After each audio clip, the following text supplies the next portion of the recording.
quite significant, but not in this case. Because I can do boink. I can see. Alright, good game, Sir Stevies. That was a really nice start to things. I have to admit that 8-8 Legendary was really, really good. Maybe I should have been, I feel like I should have been more excited when I opened it in the pack, because the other two were kind of expensive and a little bit risky, but that one was pretty solid. The 8 damage that it dealt to my opponent, even though that was not as good as killing his creature, was certainly quite welcome. That's the thing with legendaries, though. I mean, I got that guy, but there was that other draft where I had Millhouse, frickin' Dumbface, and King frickin' Dumb Mukla. Alright, well, this is a pretty good start to things. Do I want to keep the Bloodlust? Not really. It's not a card I'm likely to play on turn 5, but this is a fine turn 3 play. Well, it's actually not a fine turn 3 play, but it is a turn 3 play. I don't want to risk getting, like, a random expensive thing. So, what we will do in this game is coin out the Ooze, all else being equal, coin out the Ooze and play a Flametongue. Now, there is a bit of a risk. I'm up against a Shaman. If he has the Stormforged Axe, I will really regret that I played this Ooze. Really, really, really, because that'll kill the Ooze. However, the Axe doesn't quite kill the Flametongue Totem, so yeah, we'll go for it. I don't want to live my life in fear of Axes. And this is like a bit of a go big or go home kind of play, because I will be able to attack him for a lot of damage if he doesn't have anything good to do. Okay, well, he's using a Rockbiter weapon to kill my Ooze. That's good. That means he doesn't have the Axe, at least not in his opening hand, which I am fine with. So now I don't want to play the Flametongue, because you don't want to play a naked Flametongue on the board. Instead I'm going to play a Totem. Taunt is fine, and then I'll play Flametongue next turn and attack. Or maybe even play the Cobra and attack. We'll see. Okay, now that he played this, my choice is very clear.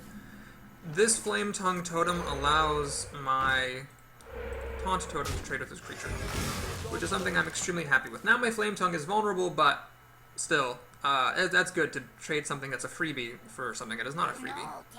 Alright, that's some spell power, which can be a little bit worrying, but I'm not gonna like freak out about it or anything, because there's nothing I can do. So what we'll do... Oh, there is something I can do. I could play Forked Lightning. How badly am I afraid of what he can play? Well, the main thing to worry about is Lightning Bolt, because that would deal 4 damage with the spell power and allow his 1/1 totem to trade with my Shieldmaster. And Forked Lightning will actually kill the Flametongue Totem and any other creature that I play if the spell power is allowed to live. So the question is, do I want to use this now to kind of marginally kill off this creature? The answer is no, because if he plays Forked Lightning, he'll have a lot of overloaded mana, two overloaded mana next turn. If he plays Lightning Bolt, he'll only have 1 overloaded mana. That's definitely the worst scenario, and it looks like he has neither, so we'll just go ahead and enjoy that. The Taunt is pretty good for him, because it stops me from killing off his creature. Here's where I wish I had some haste creatures in my deck, since I don't. There's no way that I can deal with the spell power, which gives him another turn to draw a card where the spell power would be relevant. Lightning Storm, also a bit of a terrifying card when he has spell power. That starts to really kill just about everything. Alright, Lightning... Oh, he has the Lightning Bolt. That is a darn shame. So now, yeah, this poor Flametongue is almost dead. Well, now that I have a mana left over, I think I will just go ahead and Forked Lightning. That is not the greatest use of Forked Lightning, because really all I killed was the creature. That Taunter Totem was free. But, I feel like it was good for board control. Well, he used Hex and Forked Lightning to kill off a Flametongue Totem and a Shieldmaster, so I'm okay with that. Sadly, with only 4 mana, rather than 6, I can only play 1 creature on the board rather than 2, so definitely feeling the pain of the overload, but so is my opponent. And if he doesn't put anything down with 5 mana to stop this, then my Flametongue Totem is going to allow this guy to smash for 8. Alright, that is a really good demonstration. Actually, that's actually not too bad. I was going to say this is a good demonstration of why Windfury is not great, because I can't kill this thing, but what I can do is just play the Flametongue Totem. Kill this guy, and this guy. So I traded a 3-drop for a 5-drop, essentially, thanks to the Flametongue Totem. So now I'm going to put down another creature. Let's put down a Cobra so that it is difficult for him to put down anything big. And the last thing I want to do is decide whether or not I want to play this axe. Obviously, it's intuitive that, like, well, I'd want to play it just to have it. But the problem is, then I'll have overload. Next turn, I'd like to play this guy down. So what we'll do instead, actually, is play a totem. Now, I messed up here. I put the Cobra on the wrong side of my Flametongue. Because of this, the Spell Power totem doesn't get buffed. I could have put the Cobra on the left and then have this totem be buffed. So that might actually end up being a painful mistake later on. Because, now it's... Well, it doesn't matter because he actually killed everything. So anyway, it ended up not mattering, but it could have mattered a lot. Alright, well, I think it's time to do this. That guy is very difficult to deal with. I should probably expect my opponent to have another, you know, Hex. But... that's also a pretty good answer. But, if he doesn't, then he's in big trouble. Okay, so that's interesting. So I have two of these axes, but I can't attack past this because it's got taunt, and I can't attack with this because this thing can't attack.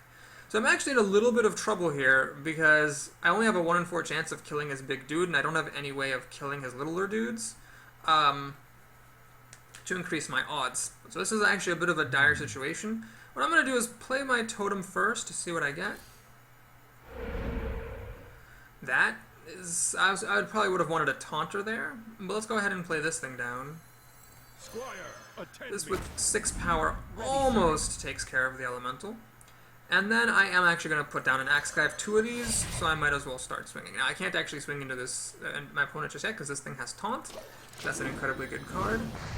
And I kill off his healing totem, which all things considered isn't the worst thing in the world to kill off because, you know, it does bring him back a hit point every turn. What I'm praying for now is he has no way to deal a random point of damage. Because if he does, then he can kill this thing. If he has any way of dealing damage, he can swing into my guy and then finish him off. Alright, it looks like he does not, so he's just going to settle for attacking me for 7, which is perfectly fair. Use of his time. I can give a minion Wind Fury, which does not help. Give a friendly minion Wind Fury. Does that stop can't attack? No, I don't think it does. So Wind Fury does not actually help me kill this thing. Now what I could do is swing for 4, swing for 2, and then actually attack with my axe and take 7 to the face.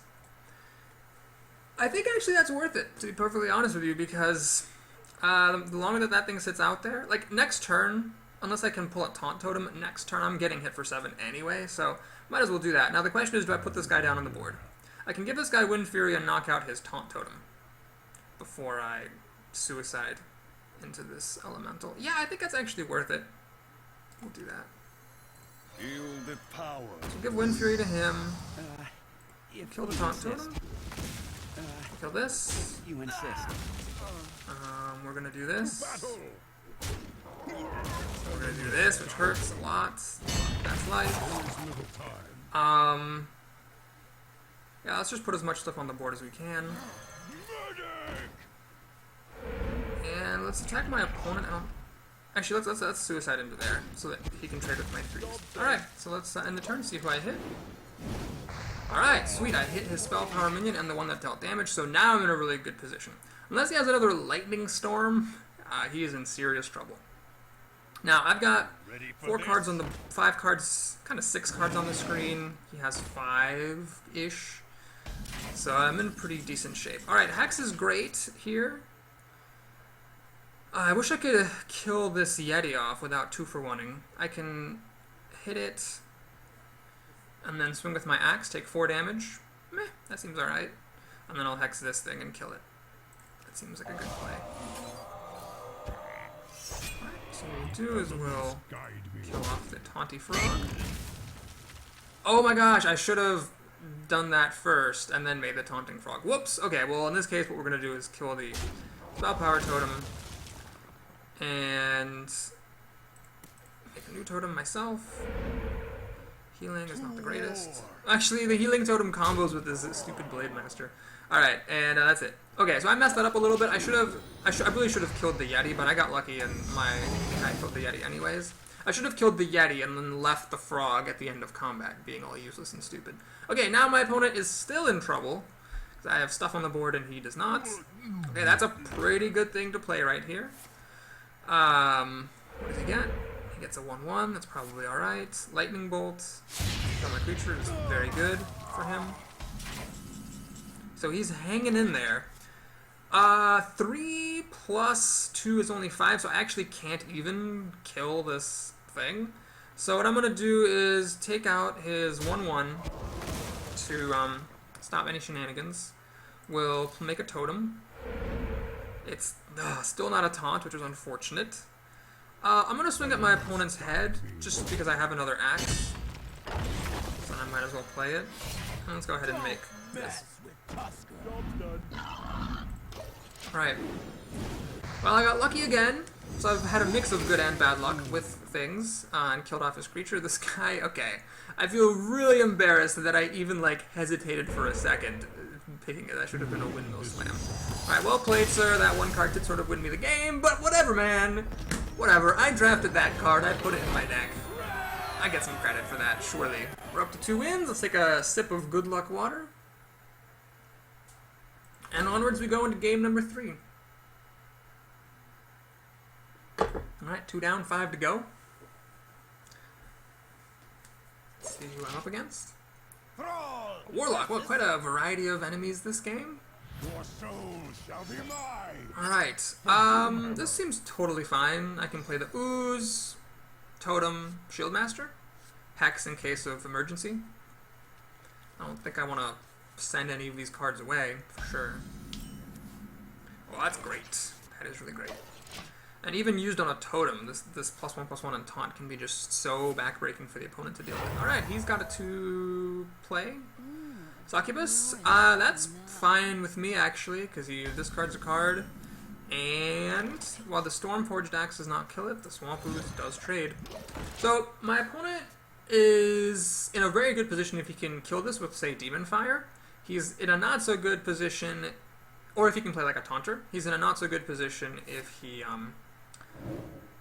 can't. Wow, that's an aggressive play. So this is, okay, well, I seem to be up against a, we could call it burn deck. To play Power Overwhelming and sacrifice his creature, throwing away 2 cards just to deal 8 damage, shows a lot of confidence in my opponent's ability to bring me down quickly. So for that reason, I'm not going to play my axe, because I don't want to be hitting into creatures and taking more damage. What I want to be doing is protecting myself. So first I'm going to make a totem. If it's a Taunter, that's very good. And I can make another Taunter next turn.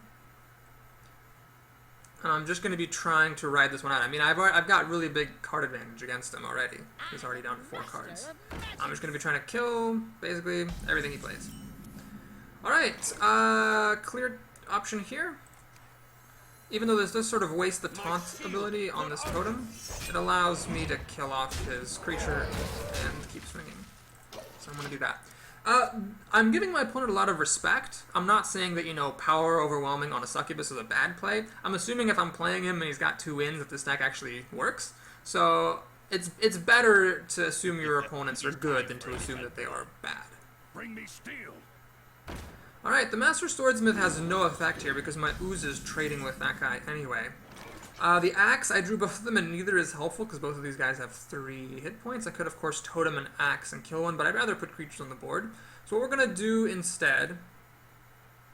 Well, let's think. I could kill this guy very easily. I could Totem an Axe to kill this, but I don't want to take any more hit points. We're just going to trade like this. And like this. And like this. And we're just going to put stuff on the board. I'm actually going to... Yeah, I'm going to put a little more on the board. I'm going to put a totem. I'd like to get a healing totem is the thing. And in case you don't know, the Shaman has 4 different kinds of totems, and you can never have 2 on the board at the same time. So each time a particular totem comes out, the other totems are more likely to come out after it. Now this makes me think my opponent is not a good player, because you should always draw cards before you do anything else. So the fact that he drew cards after placing that minion suggests he might not actually be that good. But let's see if I want to add this guy to the board. Warlocks do have, I think, like an 8 mana spell. Or is it 6 mana? I can't remember. It's twisting now that it destroys all creatures, so I do have to be a little bit careful about overextending. But I think here it's going to be alright to put this guy down. Let's do it on my highest damaging unit. For some more damage, let's make a totem. Yes, there's the healing totem, that's fantastic. And let's swing twice. Try to bring him down. So yeah, maybe he's just not a good player, and turn 2 Succubus, turn 3 Power Overwhelming is just a stone cold mistake. So I'm feeling pretty good if I can finish this off before turn 8. Warlocks are not that great at board removal. Oh no, sorry, they have Shadow Flame, which you destroy a creature and it deals its power equal to all the other enemy creatures. So actually they are pretty good at board removal. I should probably be more careful. Okay, so we played another Blood Imp, so all of his stuff has an extra 2 health. Question is, can I win? Storm Axe is 2, plus 6 is 8, 9, 10, 12. Aha, I do win. Okay. Folks, remember, always check for a win. So yeah, I don't even need any cards. Okay. That was a nice little game. Woo! So, okay, I'm going to revise my opinion. I think this was a bad player, Mr. Lurker, but not to say that insultingly, just, we all start out as bad players. You don't want to use Power Overwhelming just to deal 4 damage at the expense of killing one of your creatures. I mean, basically what that card did was sacrifice a creature, deal 4 damage. So, what you wanted to use Power Overwhelming for is either to trade your creature for one of your opponent's creatures in a time of desperation, or to deal like the finishing blow of damage at the end of the game, or to put it on a creature and then Shadow Flame it, which will destroy it anyway, or Void Terror, which will destroy it anyway. Basically, if your creature's already dead, or if you're winning the game, that's when you should use it. Just dealing a bunch of damage isn't worth it, especially because the Succubus cost him a card, so it would have been nice to keep it on the board. Alright, so this is a very interesting hand. I wish I were going second so I could see my 4th card. Bloodlust I clearly don't want just yet. These are both removal, which isn't super great. Oh, what am I up against? A Druid? That could actually be really good. I will keep both around just in case. So we're going to play a little bit of a more controlling, slower game, where I kill stuff if he plays it, I play totems if he doesn't play anything, and then hope for the best. Alright, well, seeing another Hex makes me a little bit sad, because now I'm a little bit heavy on the removal. And since my deck is a low curve, I don't particularly want to get into late game wars. At the very least, I can make a totem. Spell Power makes this 3 damage to 2 random enemy minions, which is cool. And I can play the Emperor Cobra on turn 3. It's nice that I drew a turn 3 play. That can be really handy. Alright, he's gonna pop his owl to silence that. I think he will regret that after seeing my Cobra. Do I want to hold back on the Cobra? I think I actually want to play this instead. Yeah, I want to do that, because this 1/1 will trade with the owl. So this is a good thing to put on the board when your opponent has a 2/1. Now, he could, of course, use his hero ability to kill my 1/1, but my 2/3 still kills the owl, and that's spending almost his whole mana for the turn. So I'm feeling pretty good about things. And I've got plays. I mean, I got the Sen'jin Shieldmasta. I can actually start doing some damage. And then if he waits too long to play stuff, then after, like, let's say I put my Shieldmaster down, if he doesn't have removal for my stuff, the fact that I can kill every big creature he plays, or pick off the little creatures he plays, is going to cause him some problems. He's making a pretty good play. He's killing off my bigger creature by swinging into it with his hero ability. Solid play. But that does use up all of his mana. And so now I get to deal damage. Wow, I have so much removal, it's not even funny. Alright, let's put another creature down. So this is a bit of a more controlling game. It's not exactly how I drafted my deck, but I actually feel like I'm doing pretty okay here. He's got, what, 7 cards to my 5, but I've got 3 things on the board, 2 of which are cards. So we're like tied on cards, and I've got stuff on the board and answers in my hand. Ooh, coin. Play something big. Play like just a random big creature. Oh, that's pretty good. That's actually really good. I'm okay with that. So he probably wishes he had played the Charger instead to deal damage to my Sen'jin. But that actually, from his perspective, that would have been a bad play, because my 1/1 could just kill it afterwards. But this also does not work out well for him, because I get to do this. Now the question is, do I play my Axe, or do I actually kill the little frog with my Alchemist? I could actually switch around my Sen'jin, make it a 5/3. That's a little bit ballsy. You always have to keep your opponent's removal in mind. Druids have Wrath, which will kill. this, so I'd rather not be too greedy here. Do I want to put this down on the board just to have it down on the board, or do I want to play my axe? I'd rather keep the axe a surprise, I think. So what we're going to do is, yeah, let's just do this kind of wacky play here. Love my new recipe. Pull the frog that way. The reason I did that, I'm not that confident this alchemist will be useful, ever. So since it had a use, I figured I'd go for it. You know, if he ends up playing a Mogution Warden or something, then I'll feel extremely silly. But until then, I'm just going to hope for the best. Wow, he drafted 2 Druid of the Claws, very strong deck. Unfortunately for him, this loses to another Hex. Alright, now I will just... Well, no, I think I'd rather still keep putting creatures on the board, because this does not die to Starfall. So we're going to keep putting creatures on the board, I think, rather than the axe.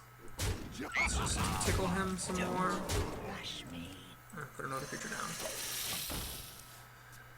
So, am I overextending? Not really, because Druids don't have any mass removal that will deal 5 damage. So I'm okay with putting stuff on the board. And this Cobra survives a Starfall, so I'm okay with that too. Alright, that is great, unless he has some kind of very interesting follow-up. That is a pretty good follow-up.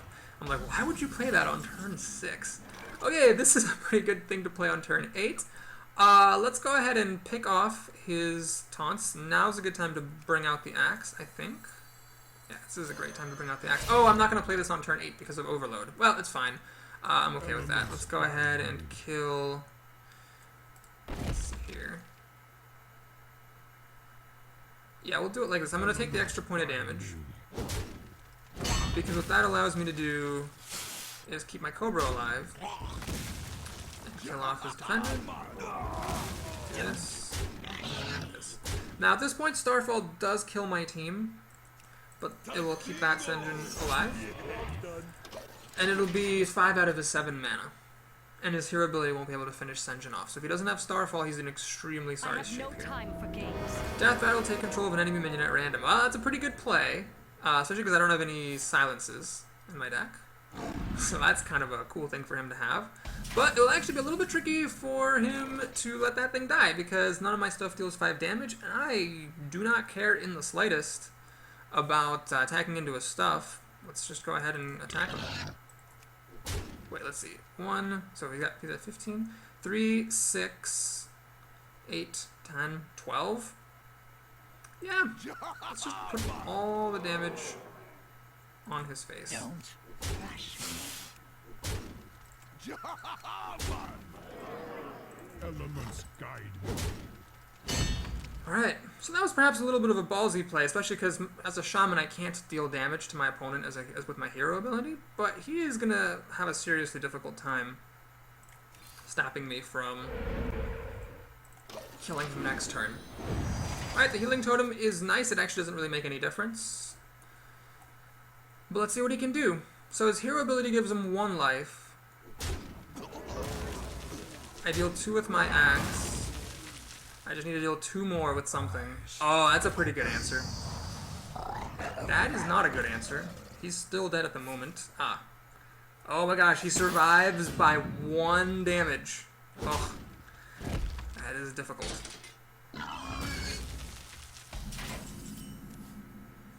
Alright, well... Wait, no. Oh my gosh, no he doesn't, because that thing dealt damage to him. GG. Always check for it.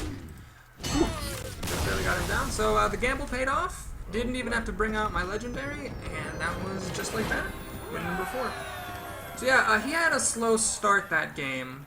I mean, you saw he had 3 drops, so he could have had a more aggressive start, clearly. He had also that 2 drop, the Murlocs. So he had a slow start, and so did I, but I had removal and he didn't. So my slow start was better than his slow start. Alright, so what was that? Was that my 4th win? I can't see. I think that was my 4th win. Feeling pretty good. Feeling pretty good. Everything's been going great so far. I like how this deck is playing out. It's really fun. I think Shaman is rising to the top. It's one of my favorite classes. Those totems are just so nifty. It's like a grab bag of goodness. You never know what you're going to get. Alright, Inarius. Shoot, I forgot to look at the name of the person I was playing last time, so I don't know if this is the same person. But this is a great hand. It's just really great because on turn 1 I do nothing. On turn 2, if he played coin something, I kill it with the axe. If he does not play coin something, then I play down my guy, and then next turn, hey, look at that, Flametongue Totem, I can start the beats. We got the beats. We got the beats. Taking a sip of good luck water there. Turning off the smoke. I find the smoke so oddly distracting. Okay, well that guy's gonna die. I definitely don't want him trading with my Raptor. That would just be silly.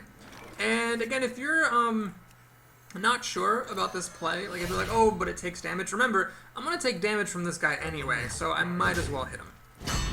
It's not like a problem to take damage that way. And what's really great is now he spent his, oh no, he didn't spend his coin, that was a 1-drop. So now I can, oh, he's got the Ooze. Well, you win some, you lose some. Let's go ahead and put down my Raptor. That definitely brings him back into things. I was like, oh, I'm gonna kill his Ooze with the axe, but no, that's why Oozes are so good. So I'm actually in a little bit of trouble here because he's got board advantage on me. I have to now play this, which kind of trumps what he has, but he has the initiative. So if he removes this creature, then he's in really good shape. What could Druids play for 4 mana that would remove it? A swipe would not? Pay attention, class. That is not going to remove it, but that's a really, really good card anyway. Oh, man. Well, let's see what happens. He seems to be a very good player. He didn't swing into it, which is kind of like putting it up to me to decide how I want to do things. Is the Alchemist any good here? This could make it a 5/3, which is not good. I could make that a 5/3, which I mean, it would make it... It would make it die to the Shieldmaster, I guess? So yeah, we're going to go ahead and hit this, and then think about what to do. We've got 5 mana. I could play another Shieldmaster. Well, let's see, if I make it a 5/3... Yeah, that's actually kind of interesting. Well, we'll do that. We'll do that. We'll play the Wind Fury thingamajig. I could also make him a 3/2. Druids don't have anything that deals 2 damage. Wrath kills him either way. And there's a 3/2. Is he good for anything? No. So we'll actually kind of do the wacky thing here. We're going to make that a 5/3. Bit of a ballsy play for sure, because I don't actually have a way of dealing 3 damage if he has removal for this engine. But I do have the Flametongue coming up, and then that will allow my guys to kill it. Had I kept the Violet Teacher as a 3/5, these guys, even with the Flametongue, could not actually kill it. Alright, that means this thing still dies to either one of my 2 guys. Innervate, play something else. The coin, the coin counts, so he's got lots of stuff. I don't have any global removal in this deck. Wild, he really had all those spells? Lord. And a guy. Alright, well that was a really good turn for him. I don't know even what to do. I think... See, this guy with the Flametongue could actually kill him. And then I could run the Alchemist into him. I could also play this, which would make it a 3/4. That would allow me to kill this. But not this. But actually, then this could kill that. However, that would leave the Spell Teacher with a comical 1 life. Yeah, you know what we're going to do, I think... I don't want to actually use it in such a lame way. So the Flametongue Totem... yeah. Alright. We'll do it. I need to get control back after that crazy nonsense with the Violet Teacher. So the way this works is this kills this kills this, and then having outlived its usefulness, it kills that. Now with 2 left, I don't really want this Flametongue to start getting whacked. I'm just going to play a Totem and keep it safe. Healing is great. Oh, that's really great. That means that he now needs to throw 2 of his guys into this, or a guy in his hero ability to kill it, which is perfectly fine by me. I guess I have the advantage because I have more cards, but that was a really good play. That kind of evens things up a lot.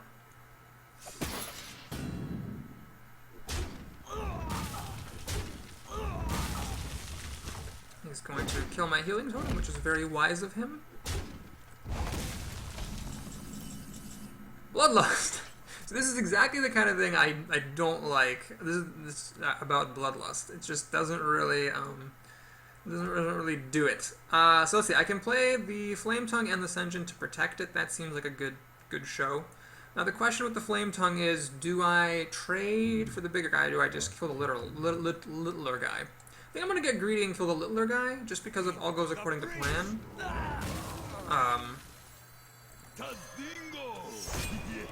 The Sen'jin can basically trade for both of these things, and this will stay alive. Unless, of course, he wants to use the hero ability to finish it off.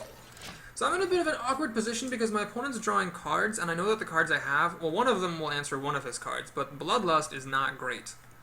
I can't kill my opponent at the moment, and I don't have any good way to put a lot of stuff on the board at the moment either.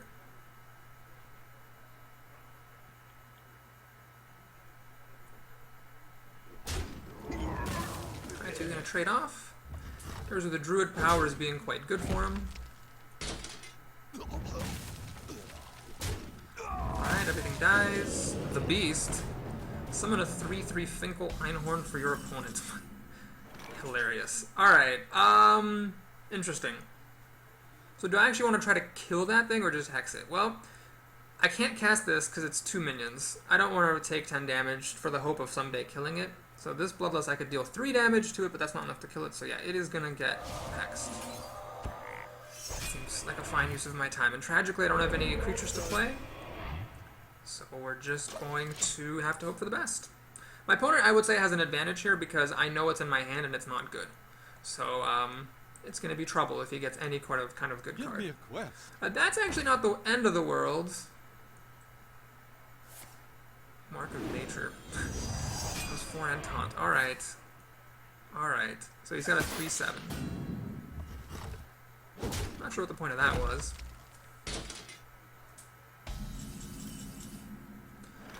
Alright, so I could play Bloodlust. This would be 5 damage then. I could kill his guy alongside 4 lightning. I'm gonna do that. I think it's worth it. Now, then we're both in top deck mode, except that I have this dude on the board and he has nothing. So in theory, I should win. So we're gonna do it. We're gonna play the Bloodlust here. I'm going to do this. And I'm going to do this. I'm going to hit him, because why not? And I'm going to play this.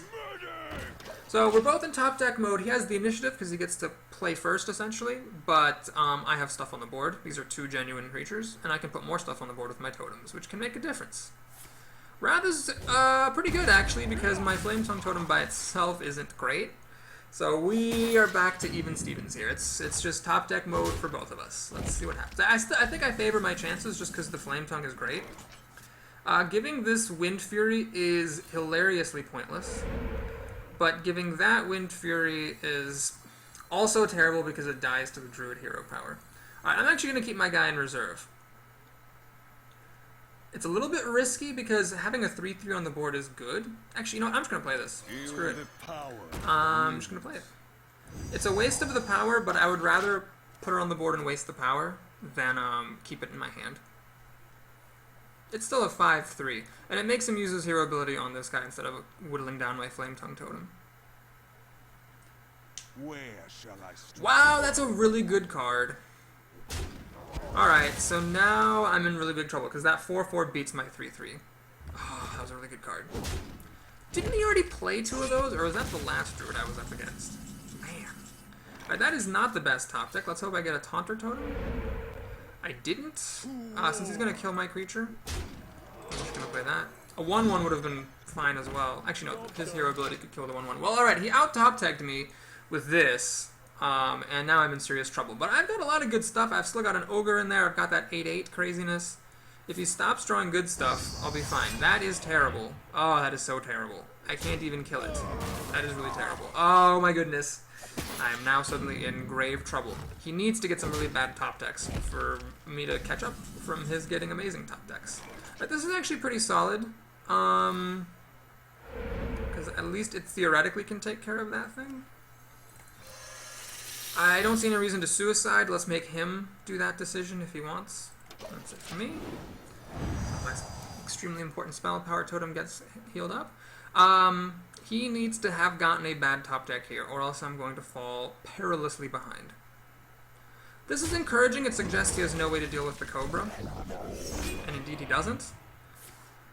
So my Cobra can kill one of these two things, but not both. This one has more health and is harder to kill. This one has less health but is harder hitting. But all of that is moot because I got this.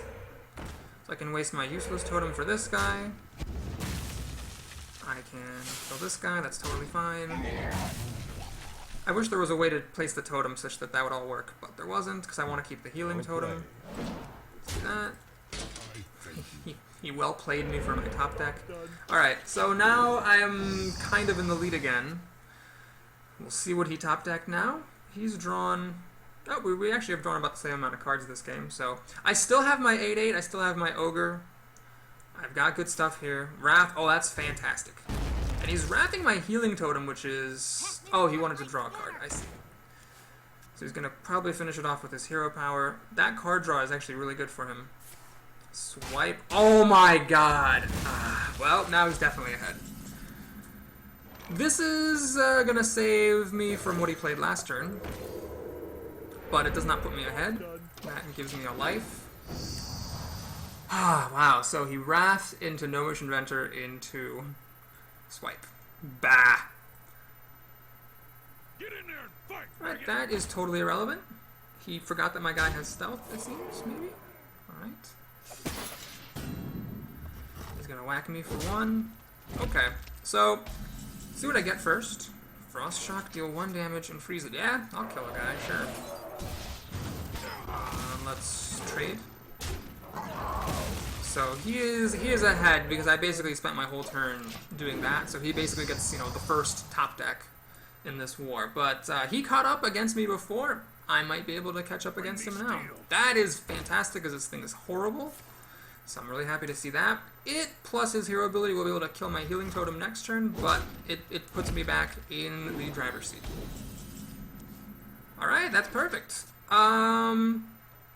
Tricky call here whether I hit this guy or hit him. I'm gonna hit... Well, let's actually see what I get first. Taunt? It's a little bit ballsy to attack my opponent here, because I don't know what he's gonna get. So I think taking his creature off the board is worth more to me than dealing 5 damage to him. Note, I would not have done that if I didn't have a healing totem out, because the healing totem is what then saves my guy from dying to the druid's hero ability. Alright, he's using the hero ability first. He seems to forget that I have a taunt. That's encouraging. I think if he had a good card, he would have played it first. Wow, he has something interesting. I don't know what it would be that he has that he wouldn't play. So do I play the Chillwind Yeti? What could I be walking into? I don't know. I mean, mind control tech maybe? But he could have played it already. Let's see what I get. I know what I'm going to get. I'm just going to get the 1/1. Yeah, I'll hold back. I think I'm ahead enough now that I want to see what he's keeping up his sleeve before I commit anything more to the board. I mean, it could be that he has a buff for one of his but no creatures to play it on, you know, something like that. But I don't want to take any chances. Especially because I'm dealing 5 damage a turn. Claw, alright. That's interesting. Unless he has a way to kill this with his card, he's just doing that for the life gain. Oh, and the ability to kill the taunt in one blow. But obviously, at the moment, since I have all 3 of my other taunts, I know that I'm going to get my taunter back. Ooh, that's a good draw. Alright, let's play that. That essentially gives me an extra 4 damage this turn, and every turn that he doesn't deal with it. What could I be running into with the Chillwind Yeti? I just don't know what the problem could be with playing it. Starfall doesn't kill it. I guess, so this is where I really have to think, because if I keep this back just out of general paranoia that he could have something, I could cost myself the game. The moment I have 6, 7, 8, 9, 10, 11, 12, 13 damage, he's dead on the board. Alright, so basically I'm making him provide an answer. If he just has an answer to one, like to this creature, and I didn't play the Yeti, and as a result of that I can't kill him next turn, then it will have been a mistake to hold back, but just not sure what he's holding back. Alright, Starfall will kill everything I currently have. That's fine. I guess he must have top decked that, so he's still holding onto this mystery card back there. Alright, now let's play that. Let's play this, and let's play this. So I could have dealt... Man, so back when he first held this card, that could be like the most epic mind game ever. Had I played the Chillwind Yeti then, he probably would already be dead. So looking back, I would say it was a mistake.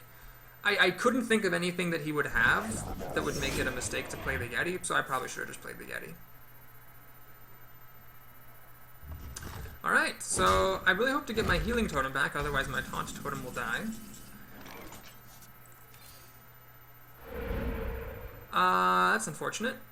I can kill him. That seems fine.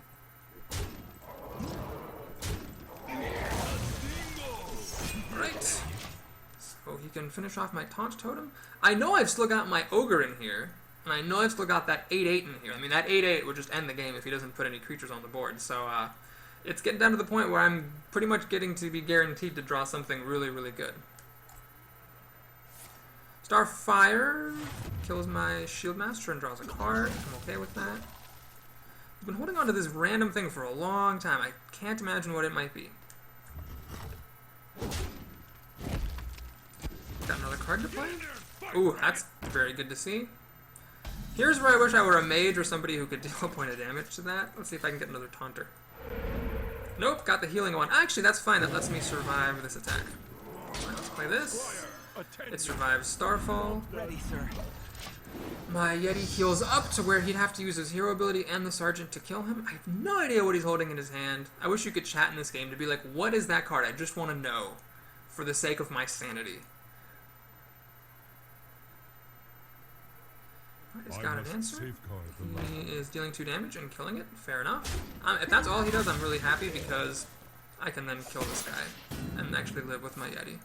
Savage Roar. Interesting. Is he really going to kill my Yeti? Oh, Savage Roar is a terrible card. I remember that from back when I played as a druid. Sorry that you had to have that, my friend. There's my ogre. Alright, perfect. Let's see what I get. That's my totem. There's the Taunter. That's really good news. Let's play my ogre.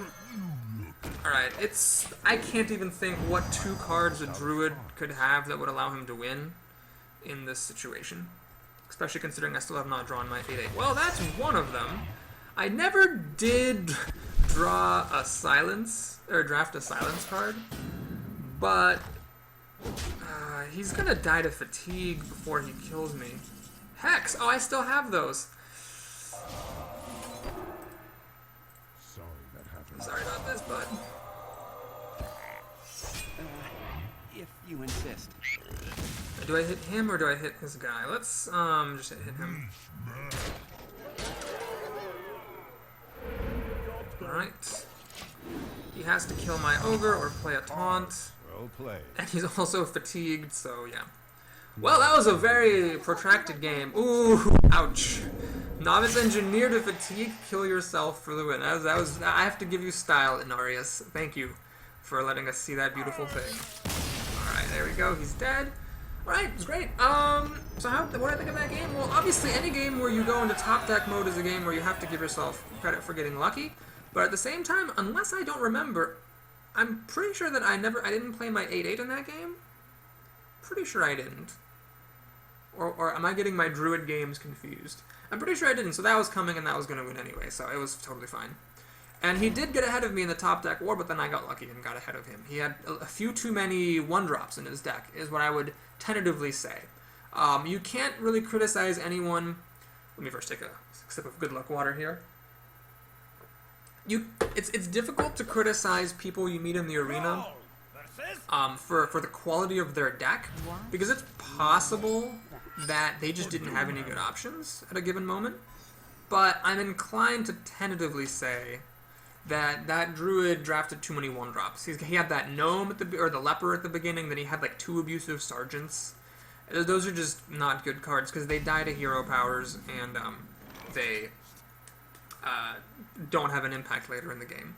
Now, interesting choice here whether I use the coin to play the Ooze or whether I wait for him to dagger up and then play the Ooze. I'm actually going to hold back on my coin simply because there's nothing for me to do on turn 2 except play a totem. I don't want to play a totem so badly that I want to spend the coin just to get the Ooze out a turn earlier. Now, I don't want the Ooze to trade with this, so what I'm going to do is just play a totem. And it, you know, kind of saves me from some damage. I'd really like to kill a weapon and trade with the Loot Hoarder, if that's what the Ooze is going to do.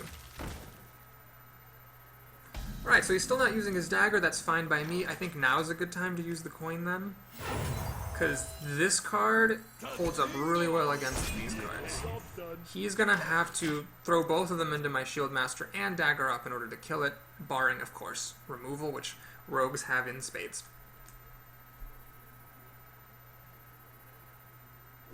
Alright, looks like he's going to fish for the extra card, which is a very fair play. As a rogue, he always has the option in his back pocket to kill my guy, so it's fine of him to do that. I'm trying to preserve my health against the rogue, because rogues are just such a strong class. Now, I need to kill this thing. I can do it with a Forked Lightning, or I can throw my Shieldmaster away. Well, if I play the Forked Lightning, next turn I will have 3 mana. I don't have anything to do with 3 mana. So I think here the mana considerations outweigh the board control considerations. And what I'm going to do is this, plus the Yeti.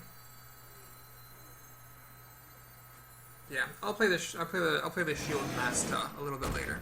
Job done. So what's the story here? Well, the rogue hasn't played any removal against me, which is extremely worrying. He's got 7 cards up here, I've got 6, so we're okay on cards. It's really just going to come down to the strength of his plays. So here I've got really good plays coming up. This is a very strong turn 5 play. This is strong anytime, really. And I've got 2 of them. And I've got 2 pieces of removal in case I really run up against this tricky situation. So I feel like I'm inclined to say I have the upper hand, unless, of course, he's got some godly hand of godly rogue cards.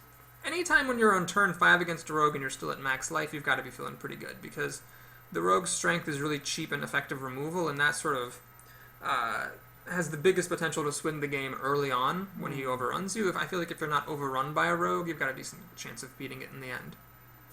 Alright, so he's using Assassinate on a Yeti. I'm okay with that, because that was his entire turn. Now, what I'm going to do is play the Shieldmaster, even though that's not using all my mana, because I don't want the 2/2 that this guy spawns to die to that little golem. I'm just going to play it slow and steady here. The name of the game is Favorable Trades. I have the opportunity to do that with these 5 health guys, and then this guy who brings a friend with him, and the Forked Lightning, which hits 2 things at once. By the way, the reason that the Shieldmaster is held in such high regard, if you don't know, is because 5 health is kind of the magical amount of health. That's where you start ducking a lot of removal, and a lot of creatures' power. So that's why he's sort of the sweet spot as far as the taunt creatures are concerned. One thing I find very weird is that the Iron for a Grizzly is 3 mana, and it's a 3/3. So for an extra point of mana, you're getting 2 extra health. Alright, that was a really good card, and so I'm gonna hex it. I just can't imagine what in the world I would end up wanting to hex more than that. I have another hex or 2 or 3 in my deck, so I'm fine with that.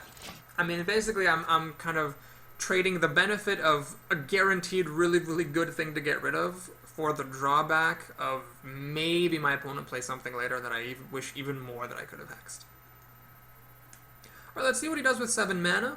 He played a very, very good 6-drop. That is less impressive, so I'm happy to see it. And I can also kill it next turn, thanks to Ye Old Defender of Argist. So that's fine. Eviscerate. Ah, well, that's unfortunate. The question is, do I still want to use Defender of Argus just to let this guy trade? Well, hell, this is timely. Let's go ahead and, is there anything I want to do more than that? No. No, that's just so good. I don't think the rogues use the dagger all game, which is fine. That means he had good things to play. Let's see. Do I want to play this Shieldmaster to protect this totem? If I play this guy and he has, let's say, an Assassin's Blade, he can break the totem. But then I can play the Oozes and break the Assassin's Blade. So actually, I'd like to tempt him into playing the Assassin's Blade. Now, I believe that the thing this spawns will spawn to the right of the Flametongue Totem. That's how I've seen it happen. No, it spawns next to it. Other things that spawn creatures will, like, spawn on the other side. So I guess there was no way to get both of these on either side of the totem. Oh my god, that's such a good answer for the totem. I'm so sad. So sad. Well, the Defender of Argus is really good here. It lets my guy kill his guy and lets me swing for 3 and get board control. Backstab. Rogues! He has more stuff? Seriously? Okay, shit. Alright, that's fine, I suppose. This will, with the Defender of Argus, it will still survive. So I am okay with things, I guess. But rogues are frustrating. So he still has 4 cards. I still have 4 cards. I haven't really managed to get that much of an advantage. But I have some options now. So I can swing over top of him and play the Shieldmaster. This will actually trade with the Kodo. That will leave me with 4 mana, which I can actually use to buff the Shieldmaster so it survives the Kodo. Alternative play is I can use the Defender of Argus and kill this guy, and then instead of buffing the Shieldmaster, I could buff, say, this guy. Maybe that's actually better? No, it's not better. I think it's just better to put the bigger thing on the ground, even though I'm wasting some taunt potential, as it were. I'm okay with that. I don't really care about that too much. I want to put stuff on the board. I want that stuff to be good stuff. So the sad thing is that because the rogue hero power is so good, he can just kill my guy, and that's definitely worth the 5 damage he takes to the face. But I'm okay with it. I've got kind of 5 things on the board after 5 cards, and he has 5 cards. Fan of Knives is also very good. Oh man, rogues and their removal. Fan of Knives is probably the worst removal spell, which is saying a lot, because it's, you know, amazingly good. Shiv, are you serious? Drawing a card on that is too good. Alright, well he cleared everything out and still has card advantage against me, so yeah, that's great. Let's go ahead and keep up with the pressure though, so we're gonna do this guy. What does the future? I'm gonna do this guy, and I'm gonna save this Ooze for his weapon and play a totem right now. This is about as good as he can be, you know, on an empty board. Just 4 damage. It's fine. So I've got like 4, 6, 7 damage, which is quite a bit of pressure. Problem is that this Forked Lightning is not super great if he plays one big thing, but if he plays like a couple of little things, the Forked Lightning is pretty fine. That is not what I wanted to see. Your magic shall not. So he silences that thing. He charges in. He kills my healing totem, and he's got this taunter. Well, he's definitely got the advantage here. Is Forked Lightning worth playing? Well, it would allow nobody to trade with this guy. So no, it's not worth playing. Unless I get a spell power totem, then it's worth playing. Well, now I have a 66% chance of hitting this thing for 3, which would allow this stupid guy to trade against it. Yep, I think it's worth it. Let's do it. Alright. Fortune favors the bold. Let's throw away the silenced guy. Let's throw away the little guy. I don't want to put this guy down to 1 health. I could have killed the thing and left my guy at 1 health, but then it just dies to the dagger. And attack him. And I'm going to hold back my Ooze, because I want to kill his weapon. At least once. Alright, so we're about equal on cards. This is a totem, so we are pretty much equal on cards. This is very weak, but I haven't drawn any of my big stuff yet. So I'm really kind of hoping that I can make a difference. This is very unfortunate because I need to kill this in order for my Panther to be able to kill the Warlord, but I can't quite do enough damage unless I get something good. Well, that is pretty good. So what we're going to do is think very carefully. I can't actually kill this guy. 2 damage? Nope. Nuts! So I'd really want to be able to kill this with a spell, and then kill this. If I hit him, and then trade, this guy still gets value by hitting me twice. Well, that's better than the alternative. So let's see what totem I get, just for laughs. I get a Taunter. Interesting. Well, actually, that stops the Acolyte from getting value, so that's fine. What we'll do then is we will cross-shock. Now, an interesting possibility is just to attack him without the Panther, and then hope I can use the Ooze to trade against the Warlord. And basically, I figure if he had a weapon, he would have played it by now.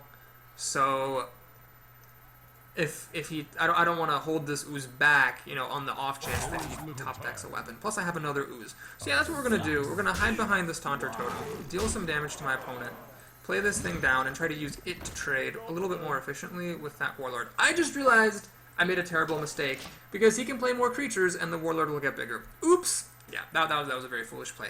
So now I will probably have to trade 2 things in for this Warlord. Oh, he only has 1 creature. That's right. This other card is a head crack.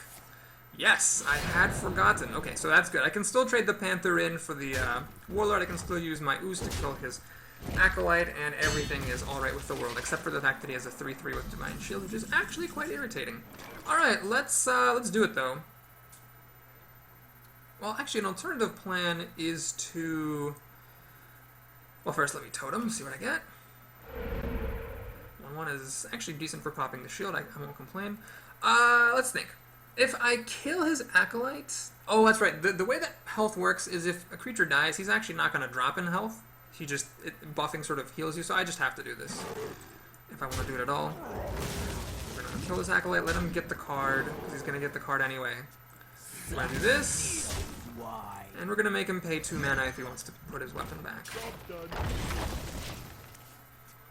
Well, I've got, after he kills one of my guys, 3, 5, 6 damage on the board. One of these cards is a head crack, so I'm not that scared. Deadly Poison, I'm a little bit more scared. Ah, that's really good. Shoot. So now I really wish I had held on to the Ooze, so that I could kill the Deadly Poison weapon instead of the regular one. Okay, worse things have happened. He's got 1 card in his hand, plus a head crack, which is going to come back to him. Well, I've got that guy. That's a pretty good guy. Do I want to take the chance that he will kill this? No.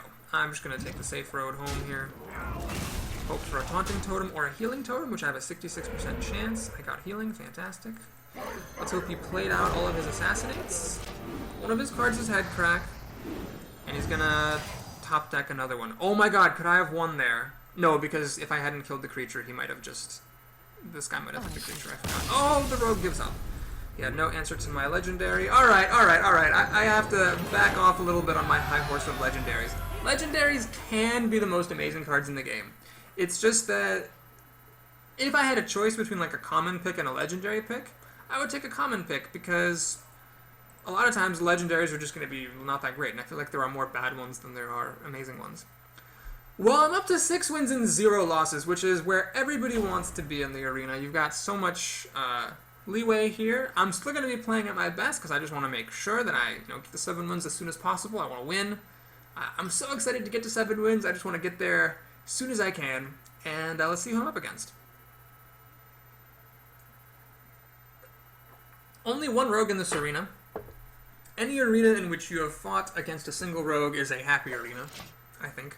Brochure, the Shaman. Alright, it's a mirror matchup. I'm inclined to say this is a pretty good hand. So I'm not going to use the coin, probably. I'm going to play a Totem on turn 2, then the Flametongue, and then attack. And then stuff. I actually like the way that one game played out, where I had a lot of removal. And then I just beat my opponent because his start wasn't good enough. So I kind of like just keeping this stuff and then playing out my creatures and letting them live.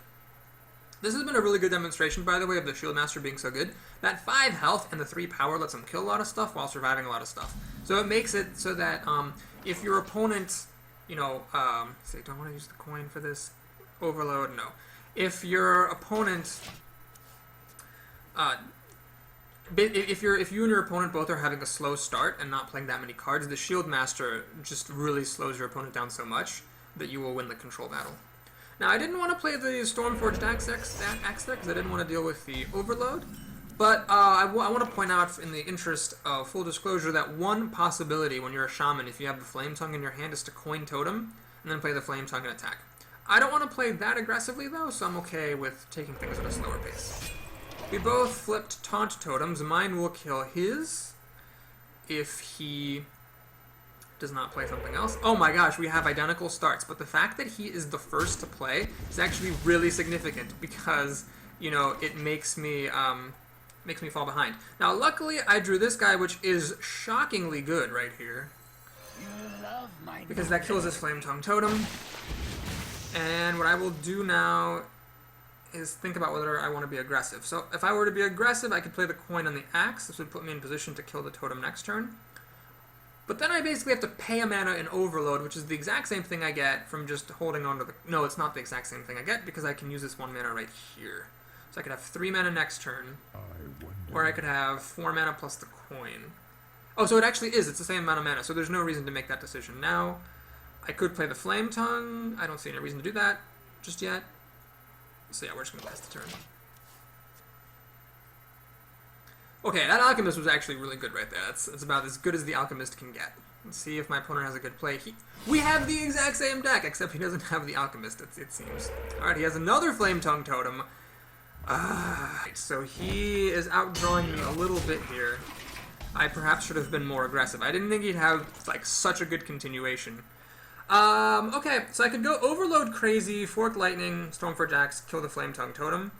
This would leave me with 2 mana next turn, which isn't super great. Alternatively, I could play the Sen'jin Shieldmasta, which actually survived this and the Axe. And then what I do next turn with 5 mana, really not much. So I have to think very carefully here. I don't particularly want to use this to kill totems, because you can just play more totems, and this by itself, unfortunately, does not kill the Flametongue. I also don't want to go Overload Crazy, because if I do, then he's going to have the initiative. So it's a tricky bit of a situation. I think I'm just going to make the safe play here and play the Shieldmaster. He's playing a lot of stuff, so I have more cards in my hand, so if I can survive, then I will have the advantage.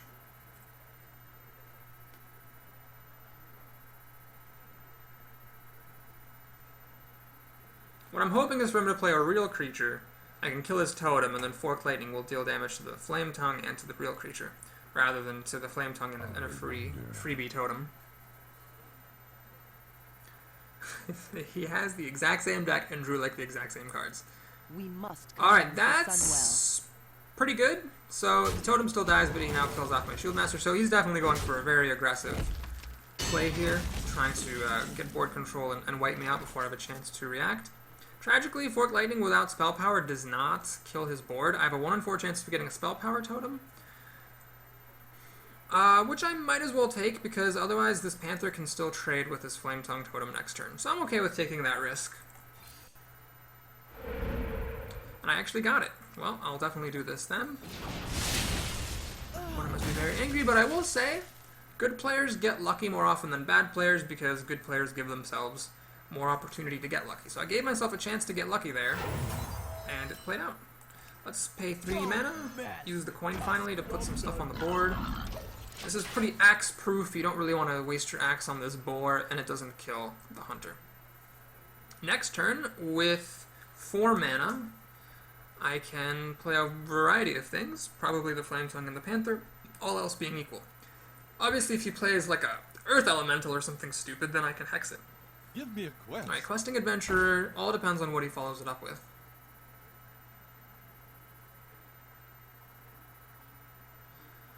He's pointing at the adventurer and at himself. I don't know what that could be. Is it a Rockbiter weapon? I don't know what would be the point of that. Alright, he's killing that off so that I can't trade as easily. Fair enough. He's hexing. Wow! Hexing a 2/3. That is over the top aggressive, sir. Unluckily for him, this guy still dies. Flametongues are good. Let's hit it like this. And I'm actually going to ride the overload train a little bit. This is a very good use of one of the axe's durabilities. It keeps my spell power on the board, gives me more predictability about what totems I'm going to get, and lets me start dealing damage to him. So now I'm in really great shape, because I have a weapon, 6 cards on the screen, he only has 4. He has to catch up now, and he has to catch up twice because I have Hex. Alright, that's unfortunate. Silencing my Flametongue is not happy times for me. I don't actually have an answer to that. He has another axe, so he can start totem hunting me. Okay, well, he just caught up. He needed to do something really great, and he just did something really great. So props to him. This guy is terrible right here because he just dies to the Spellbreaker, but you know who's not terrible? The Ooze! Is there anything I could conceivably do? No. The Ooze destroys his axe. It trades with the Spellbreaker, so I don't even need to attack him. Question is what do I do with 4 mana? I don't want to play this because that will just die, so yeah, the Panther's very, very good here.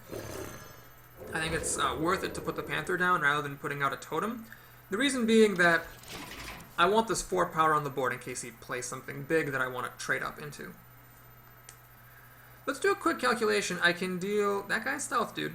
I can deal well, is he going to trade voluntarily? This is a mistake. This is a big mistake. What he wants to do here is hit me, because he figures I'm probably going to trade in to the Spellbreaker. So it would be a waste of 4 damage to trade himself. If he doesn't trade, though, I've got 7 plus 9 is 16 damage, plus the axe is 18 damage, so I'm a little bit shy of being able to kill him. If that is a taunter, I'll be very sad. Since it's a healer, I am much less sad. He's making the right play here. He's attacking me. Very good. This is a bit of a desperation play, because it obviously just dies to the axe. So, that signals good things to me. It signals that these 2 cards are not very good, and he feels that he is in a desperate position. Now this guy on the board with Bloodlust will deal 10 damage, so I'd like to get him on the board next turn, all else being equal, and since he only has 2 mana, it looks like there will be nothing more important for me to do. So again, my opponent's not sure what to attack. He has to attack me because he has to figure that I'm going to kill the Ooze. And this guy has stealth, so you can stop pointing at him, because you can't attack him. Yep, so on my turn I'm going to axe the Ringleader. What is this called? Taskmaster? Ringleader? Raid Leader? Raid Leader, right. Alright, my opponent found the right decision. He attacked me. Now, again, just to check. This is 9 damage, 11 damage, 14 damage, 18 damage. I'm 5 short because he also healed himself. So that's not going to be a good move, but I will do the obvious trade. I will do the other obvious trade. Now, do I want to hit the totem or do I want to hit him? I think I'd rather... I think I'd rather just hit him. I've got the opportunity, might as well take it. So I definitely want to play this down because that's very good. Now the major threat here is Lightning Storm. That would kill everything I have, potentially. That is a 50-50 shot of killing this and a 50-50 shot of killing this, which is useless. Now the Shieldmaster would survive a Lightning Storm even if he gets a Spell Power Totem. It would stop me from playing a totem of my own. But either way, it's a creature on the board, and this deals more damage. So this gives me a higher chance of being able to kill him next turn. At the moment, I have 3... Let's just count with Bloodlust. 6 plus 10 is 16, plus 7 is 23, plus 2 is 25 damage. Now he got a taunt, the Faceless Manipulator, which is obviously, honestly, not even really the greatest use of the Faceless Manipulator, so I'm pretty okay with that. Alright, so if I Hex and swing with my axe and then Bloodlust. Oh my god, I've been forgetting to count this Flametongue, so let me do the recount. Hex, swing with the axe, and then Bloodlust. That's 1, 2, 3, 4, 5. That's 15 damage. 19, 21, exactly lethal. Alright, that's a win. Always look to see if you can win. I also had this Earth Shock in case I needed a little bit more punch. Yeah, I forgot. When you have a 0 power creature on the board, you have to remember to count it when you count how much damage you're going to do with Bloodlust. Okay, I had a little more than enough. I guess I miscounted. Well played. Oh my god! I made it to 7 wins! Alright, that's fantastic. So it's been 3 arenas since I've made it to 7. So now I'm up to a 50% in the money rate, which I feel like is pretty good. I mean, I'm not the best player in the world. I'm not maybe even that great, but I feel like I'm pretty happy with that for my first 6 arenas to have half of them be in the money. But, well, this is a fun deck to play, and I'm having fun playing it, so no reason to quit now. Let's go ahead and just keep on trucking. Take another sip of Good Luck Water. Uh-oh, that was my last sip of Good Luck Water, so I might have to get up and get more. Acid Ronin. That's a pretty sweet name. After all these, like, Jakes and Steves and Rickies, I like this pretty nifty name here. Alright, well, this is an interesting hand. I feel like I always say that. Like, is there ever going to be a hand where I'm like, this hand is thoroughly dull? No, this is an interesting hand because I got 2 3-drops and a 2-drop. So, this is a great thing to play on turn 2 to kill my opponent's stuff. The question is, do I want 2 of these 3s? If I ship this back, I might get like a 8-mana thing and not be able to play it for a while, but this thing does sort of suck. So I'm going to take the gamble that I can get something better, just because that sucks so much. And I kind of did and kind of didn't. This is a 2-2 for 2. So I suppose if my opponent doesn't give me anything to kill on turn 1, I could just play this. And, yeah, call it a day. The reason being, I might not want to play this Axe, since on turn 3 I really would like to play the Jungle Panther, and the Overload would stop me from doing that. So, the alternative option is to play a Totem, and then the Jungle Panther, and hold both of these in reserve. what are the odds the mage would play something where like I would really care about switching around its power and toughness? I don't know. I don't think there's anything that's more important than starting to beat down. None of the totems are useful right now, so we're just going to play this. You love my new recipe. Yeah, I'm just going to play it. If he ends up playing a Mogujin Warden, or like a Lightwell, or I don't think mages have Lightwell, whatever, some dumb thing, I'll regret it, but I'd rather just put a 2-2 on the board and just start beating face. Sometimes you will win games for no other reason than you played stuff and your opponent didn't. He shot me in the face. I am very surprised to see that from a player this late in the arena. The reason being, this is a completely immaterial point of damage. Don't rush me. Plays another turn. And he might as well attack my guy until the point of damage, just in case, you know, he has nothing to do on a later turn. He can finish me off. So that probably suggests he had something he was planning to do on turn 3. We'll see what it is. If it... that doesn't really justify not pinging this guy. I'm not sure what he was doing there. Okay, so... options. The raid leader does not quite let me kill this with my Jungle Panther, but the axe does. I will get frozen when I hit the water elemental, which means I won't be able to attack next turn. But I'm okay with that. Is that better than playing the Shieldmaster? Well, the Shieldmaster actually holds up quite well against the water elemental. They essentially trade over 2 turns. Another reason why the Shieldmaster is so good. So, do I want to put all my tickets, all my money on the elemental? Or sorry, on the Shieldmaster, or do I want to just take the safe way out and kill this right now? Let's go for board control. This Panther dies to Blizzard, it dies to Flame Strike. If I have an opportunity to profitably spend my minions, I might as well. Plus, I have nothing really in particular good to do on turn 5, so I'm okay with the overload. Like, right now is a good time to get overloaded, as it were. Alright. Also, I do get some mana left over for a totem, which will be nice with the raid leader later on. Taunter is good as well. Alright, good start. So, what's the situation here? Well, I've got a weapon and 6 cards on the screen. He has 7 cards on the screen, so we're equal on cards. It's his turn, so he has the initiative, plus I have overload. But I do have a little bit of stuff on the board and a weapon. So I would say right now things are equal, and it's anyone's game. That's a pretty strong card. I cannot, unfortunately, use the raid leader to kill it. I'm just a little bit shy. I can't spend Fork Lightning either. Sen'jin Shieldmasta survives against it, but then Mage Hero ability finishes it off, and I would love to play this and kill it, but A, it's not turn 6, and B, I'm overloaded. So I can trade my guy and use the axe to kill it, and then play the Shieldmaster. And then I have board control. That seems like a really good use of my time, so we're going to do that. Don't rush me. A nice tip, by the way, for this raid leader, it's best, this may seem obvious, but it really is significantly best to play him after you already have stuff on the board. The more stuff you have on the board, the more important it is to play him. Otherwise, he's just super easy to kill. So you want to, if you have reasonable alternative options, hold back on playing him. Pay attention, class. That is something I'm okay with, because I can kill it right now. Oh my god, I can no longer kill it right now. Mirror Image, I'm not even a fan of that card, but that was incredibly good there, because since I can hit... Oh no, never mind, I can still kill it. Whew, that's really... That would have been such a shame if I could not kill that stupid Violet Teacher. This is a perfect answer to Violet Teacher. I really don't care that much about this Rocketeer. It's so fragile. I'm very fine with killing it just to take a bad card off the table. Alright, so my opponent has a 1-1 and 6 cards. I have a totem and sort of 5 cards, but I have an answer here in the form of Hex. And Forked Lightning, potentially. So, feeling pretty good, although these cards are a little bit weak, so if I don't draw into something big soon and my opponent draws into 2 big things, one of which gets hexed and the other one survives, I'll be in big trouble. So, it's a matter of what happens. So, Blizzard, I'm not too scared of, because my Shieldmaster survives, because the Shieldmaster is awesome, and that was my opponent's entire turn. So, that's great.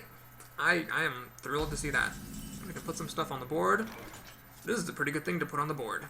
Yep. Right, well, I would put myself in the lead, unless my opponent plays a really, great 7-mana creature. What's funny is that a lot of 7-mana creatures will actually die to the Ogre, like the Stormwind Champion will die to it. The War Golem will not, but the War Golem sucks, so I don't really care if my opponent plays it. Plus, Raid Leader will actually let me trade with the War Golem anyway, so... Mana Worm! Interesting! Does he have the Polymorph? Alright. Well, that's fine. I still got my sheep. I'm okay with that, unless of course he burns it. Then I won't have my sheep anymore. No sheep. Okay, So at this point, I can trade my guy. This Shieldmaster has more than done his job. So is there any way to protect him? No, let's do that. This guy is interesting. I mean, he survives fireballs. He dies to pyroblasts. He obviously dies to polymorph. Polymorph would be the worst. My opponent's already played one. Realistically, what are my alternatives? Ooze, this, and this. None of these is going to draw polymorph. Or none of these is going to draw polymorph, none of them is going to draw pyroblast. So, if he has removal for this, I can't bait it. I might as well just play it. Absolute worst case scenario, I paid 8 mana to deal 8 damage to my opponent. So I mini pyroblasted him. Best case scenario, I win the game. So, that's pretty good.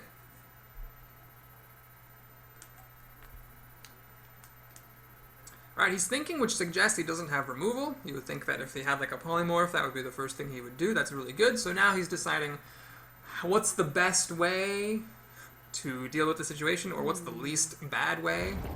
That is pretty good. It puts me in an interesting situation because I either have to gamble that I kill it with this guy's power, or I can hex it. But if I hex it, I can't kill it. And then this frog is left over. Granted, I don't care about the frog, but if this guy shoots the frog, then I'm going to be really sad. So the first thing I'm going to do is actually play a totem, because if it's a taunt or totem, that changes everything. It is not. So this plus hero power will kill my guy. What a tricky situation. I think I'll make the more conservative play. I'm going to gamble that he doesn't have two big things coming up soon here. And I'll just put some more stuff on the board. So, if I hit the frog, I'm going to be really sad. So that means I would have killed the golem had I just left it alone. But if he plays another big thing, I still have the same 50-50 chance. So, I get the chance either way to do it.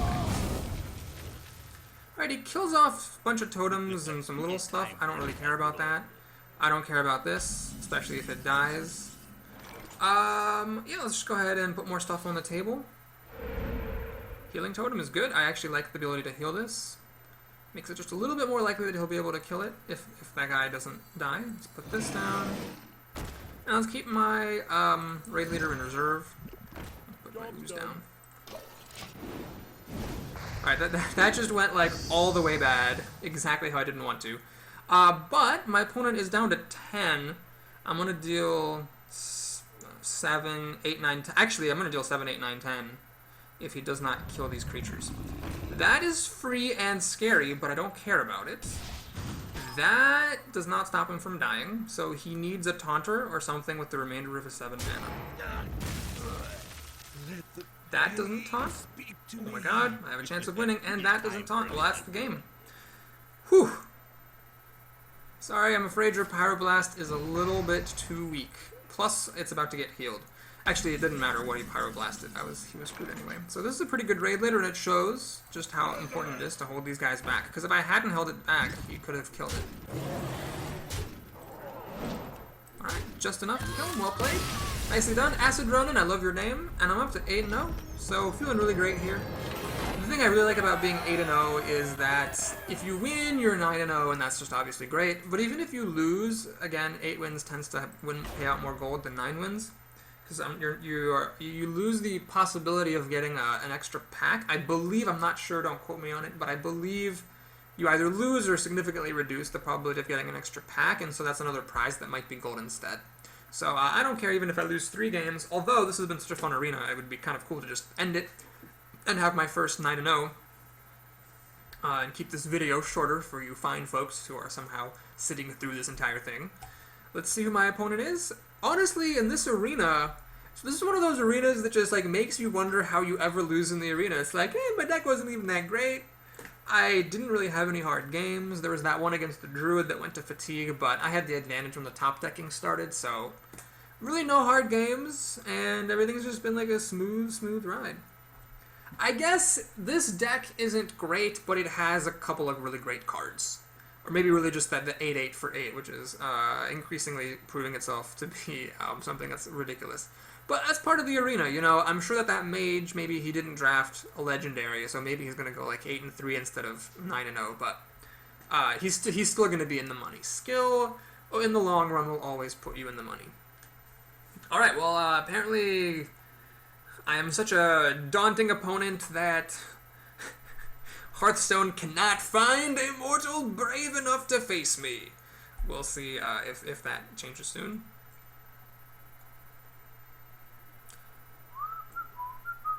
Alright, let's just cancel and restart this, shall we? Oh my god. Did I just break the game? Oh, up against a Hunter. I'm surprised to see a Hunter come this far. Hunters are very touchy. I'm just going to guess off the top of my head that since the Hunter came this far, he's probably got a lot of buzzards and whatnot. So let's take a look. I don't want this. This is really marginal. I don't really want this either. Let's keep my 2/3 drops for some flexibility. If I have stuff to buff, I'll play the Raid Leader. If I don't, I'll play the 3/3 for 3. And mulligan away and see what I get. Alright, this is a little bit unfortunate, so here's where my mana curve bites me a little bit. I would love for one of these to be a 2-drop or a 4-drop. Tracking. This is a very interesting card. So it replaces itself with a card of your choosing. But it does, I mean, it does discard the cards. So you can see he's got 23 left, I have 25. So, like, it does discard the things that you don't take. So, you kind of lose cards in your deck, and you're just that much more likely to fatigue. Alright, he uses hero ability, which is great. That means he doesn't have anything. I don't see any particular reason to play this axe, because I want to keep it as a surprise in case he does, like, play a buzzard on turn 3 or something stupid like that. So my turn 3 play will probably be the Farseer, and then Flametongue after that. So he got the giant bear. So, okay, with the Flametongue, any one of these guys can trade into the bear. So who do I hate the most? I want to trade into the bear. It's probably this guy. Yeah, I think I even hate him more than the Farseer. So we'll do it like this. Oh yeah, definitely him, because actually I can even use the Raid Leader to make that trade. So yeah, that's definitely good. We'll do it like this. The Taunt Totem proves its value here, because otherwise he could kill this guy, and then we'll be left with an awkward 1 health that I can't easily deal with. Okay, actually another option is Flametongue Totem and the Axe, and trade my Totem in for this. Right, that thing has... Oh, that's really good. That's really good, because now he can actually kill both my guys, and he makes the rather ballsy play of attacking me, so this tells me he's extremely aggressive. Well, what I'm going to do is think very hard about my life. I think what I want to do is actually kill both of his things. He's playing really aggressively. He just telegraphed that by going for my health rather than for me. So what we're going to do is we're going to play the Flametongue, even though this does leave a naked Flametongue on the board, because then I can do this, play the Axe, and then I can kill this Hunter. Again, that's not a big deal to attack it. I mean, yes, 4 damage is scary against the Hunter especially. Now just by hero power alone, I'm dead in 10 turns. But he was going to hit me anyway, so I might as well have killed him for the privilege of hitting me. Now, I did manage to draw Hex, which is really good, and Frost Shock, which can buy me some time. So, feeling okay about my situation here. Only really problem is he killed my Flametongue Totem because it was naked, but then again, that's all he did, so I had to have the initiative here. I'm a little bit short on mana, but the 5th mana is not actually significant. Do I want to play the Shieldmaster? I don't really like playing this when there's nothing to protect. So we're going to play the sort of scarier guy first, although that doesn't use up all my mana. 6 mana next turn, I'm going to be playing this anyway. Yeah, let's play this actually now, because what that allows me to do is play this on turn 6 and have it be protected. And even if my opponent has multi-shot, that's almost all of his mana, and the Shieldmaster survives. Now, one thing I have to consider is at some point I want to start trying to use my totem so I can get the healing totem out. But my opponent doesn't have 9 turns to kill me. I'll kill him sooner than that, so he can't just use his hero power. Chances are there will be some turns where he actually has cards to play, and he won't be using his hero power. One major concern is I have to be very careful about axing things now, since you have to be very careful weaponing stuff against a hunter when you're not a warrior and your hero ability gives you armor. Alright, that is a good play, but not the most scary play. Shieldmaster actually survives against it and the thing it spawns. So, yeah, I'm gonna just kill it. I could hex it, but I don't see the point. Play this thing down. Do this. Now, if he has multi-shot, both of these things will die. If he has a way to kill the Shieldmaster, this thing will make an extremely advantageous trade. So, how valuable is 2 life? You know what? I think it's actually valuable. I'm gonna make the safer play. I'm gonna Frost Shock this thing. I think the board control is worth the card. I should have attacked. I made a mistake by not attacking, because I have this other axe in my back pocket, so I should be using it to deal damage to my opponent right now. But in any case, I'm in a pretty good setup. I hope he plays something really big. That would be ideal. I can hex it, kill it with my axe, hit him for 8. He didn't steady shot me, and I can also play another creature on the board. That is perfect. That is the best thing I could have possibly asked for. Now, can I actually kill him? Because I got Wind Fury. Let's see. This is 10, 13, 15 damage. No, I can't kill him. So we're going to hex this. We're going to kill it. And actually, I can still play this guy. This is actually about as good as this Windspeaker can get. So that's great. Let's just go ahead and do that. Boink and boink. And now I really wish I had hit him with the axe on the previous turn, because at this point the axe would be broken. I could replay it next turn, and he would be 2 more damage down, which would actually mean this thing by itself can kill him. So it was an unfortunate mistake not hitting him last turn, but I mean, I'm still having a huge advantage here. Let's see what he's got. Arcane Shot would be the perfect answer to this. It's just 1 mana. But since he's thinking about it, he clearly doesn't have that. Let's see what he does have. Explosive Shot. Oh, I forgot to play around that, but I got lucky that my weakest minion, health-wise, was in the middle. Deadly Shot. Okay, so he spent his turn clearing my board. I'm alright with that. Even though this does put me a little bit behind. Alright, well, yeah, I'm more than okay with that. So I think that's the swiftest way to guarantee the victory here. If he doesn't have a way to heal himself or put a taunter on the board, he's dead next turn. Well played. Because I will hit him and finish him off with my axe. So what would it take for him to fight back? He'd have to play a taunter to stop my axe, and he'd need a 3rd deadly shot to kill this. Those are unlikely eventualities, and I still have a chance of winning because I've got this, I've got this, I've got totems, so I've got pretty good chances. That Rocketeer is a pretty sweet card, I have to say. Yeah, it just came down from the hills, swung for 5 and swung for 10. That will save him. That will also save him. So basically he's giving more targets to my guy, and I can't swing past this guy with my axe. Now if I get removal, okay, I don't think I can get removal for 2 different things that have taunts, so that's unfortunate. So Hex actually is comically unhelpful because the creature I Hex still has taunt, but what I can do is, well, let's see what, yeah, I really just want to kill as many creatures as I can, but the thing is taunt doesn't actually kill a creature, so if I taunt, if I Hex this and axe this, I take 4 damage, no, sorry, 5 damage, which is a little bit risky. That actually makes it somewhat possible that he can kill me. What do hunters do? Kill command? Like 2 kill commands or something? So do I want to do that? Well, he's going to hit me anyway for 3. So yeah, I need to do this. One actually interesting option is to hex this and kill it. So that would save me from 5 damage, but then this thing still hits me for 4. Okay, so what I'm going to do is, yeah, I'm just going to kill this off. And I'm going to hex this to reduce the possibility of him being able to kill my guy. And do I want to play a totem or do I want to play this? The totem gives me a small chance of getting a taunt, which is good, or a 1/1, which is also good. The spell power and the healing would also be good. So there's only 1 bad one, the spell power, so I actually would rather have the totem than one of those random creatures. And I got the 1 bad one. Alright, so next turn, I still win. Of course, it hit the frog. Next turn, I still win. Because, well, assuming he does nothing, because I can hit him with my axe, but that's telegraphed. I can play the raid leader and deal 1 damage with my totem. Well, no, I can't, because, yeah, if he has taunt, then the totem can't attack in either. So he actually might crawl back from this, because if he just starts dealing damage to me and I don't find my healing totem in time, I'm in trouble. Perhaps I was a bit greedy playing for the totem, and I should have just gotten Wind Fury down instead. That would have meant he had to deal with the creature in order to be able to survive.